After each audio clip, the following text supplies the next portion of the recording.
Dapat je gaji, masuk duit dalam ASP tapi tak tahan lama. Tapi bila dah belajar simpan emas, nak cukupkan 12 bulan dana kecemasan itu sangat-sangat senang. Jadi bersama saya dengan Puan Syafiqah Roslan, pegawai eksekutif, macam mana menggunakan emas tu dapat cukupkan 12 bulan gaji dengan cepat. Okey, boleh share sikit Puan Syafiqah? Okey, baiklah.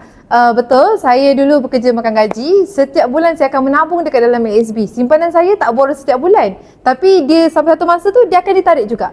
Dan lagi satu sebenarnya, bila saya simpan dekat ASB juga, kenapa saya rasa tawar hati sikit sebab dividen dia lah. Okey, dividen yang makin mengurang.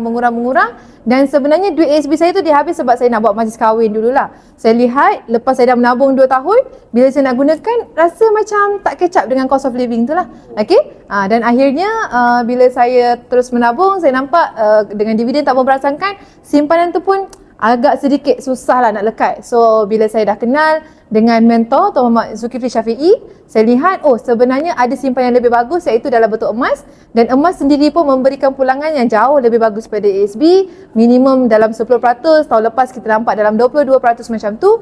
Jadi saya decide untuk saya fokus dalam bentuk emas. Dan memang betul bila beli emas kena keluarkan emas fizikal, kata mentor saya. Disebabkan ada emas fizikal dekat tangan tu lah, simpanan saya bertambah. Tahu-tahu dah cukup dah 12 bulan dana kecemasan, iaitu lebih daripada RM50,000 lah, I would say. Jadi terima kasih Puan Syafiqah atas perkongsian. Jadi bagi yang belum lagi simpan emas, kita belajar untuk cepat cukupkan dana kecemasan at least 3 bulan gaji tu. Gunakan cara menabung dengan sedikit-sedikit dalam Ecomas Gap supaya kita boleh menabung ikut bajet kita serendah 100. Jadi untuk bermula, boleh hubungi kami akan guide sebaiknya.